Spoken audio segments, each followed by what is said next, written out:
While we're using ropes to build things or to wrap things up or to suspend things, we will often find ourselves in a situation where one rope just isn't long enough to get the job done. And at that point, we need to join two ropes together.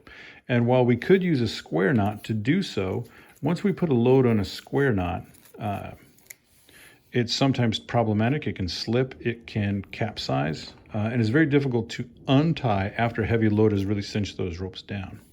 So a better way to go about it is to use a sheet bend. And a sheet bend is used when you have two pieces of rope that are either identical or almost nearly identical diameter. We would not use it in a situation where we had to attach some paracord to a thicker piece of rope, for example. And this starts off with one of the two ropes being made into a bight. And I always start off with my right hand. So we'll take our synthetic cordage and we'll make a bight. Our other rope is going to come up through our loop. It's going to wrap around our loop.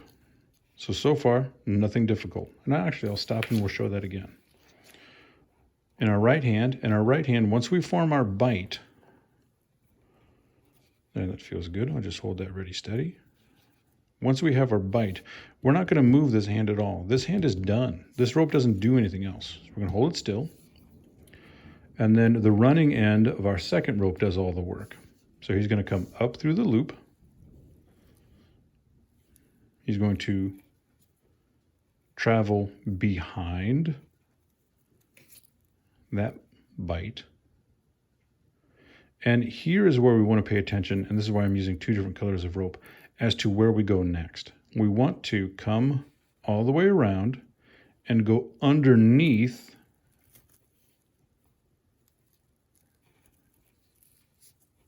our left rope. And I'm just going to hold this here so you can see the pathway. So the yellow rope, once we found it in the bight, we kept it there.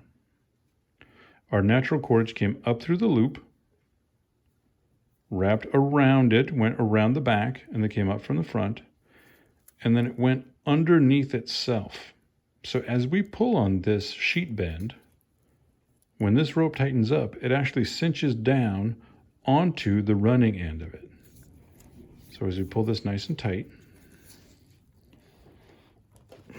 the tighter this gets pulled, the tighter that rope pushes down on itself. So actually the heavier load, the better on our sheet bend to a certain reasonable extent. We're not going to carry 5 tons with this thing. But the more of a load, the tighter this knot gets. And regardless of how much tension or load we put on this knot, it's easy to untie. We can actually take this from the back or from the front. And you can see how we have a loop here and a loop here. All we need to do is hold that bight. We're just going to take the end of it and push it down. And when we push it down, we cause a little bit of a gap between this rope and our bight, enough that it'll release and let that second rope out, and we can easily untie it.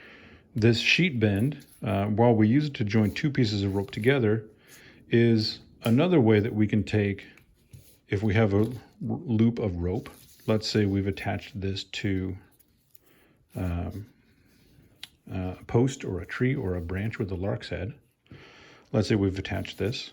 We can easily attach another rope to it by doing the same mechanism. Imagine that this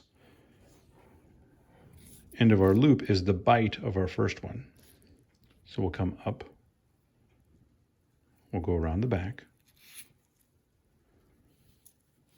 and then we'll go underneath itself. And what we've done is we've taken a loop and attached a running end to it. So if we had this as a ridge line, we could attach, a couple of different pieces of rope onto the end of it. Or if we've had this as maybe a flagpole anchor, we can then attach this down to a stake. So the sheet bend, a couple of different uses, but used when joining two pieces of rope of equal diameter.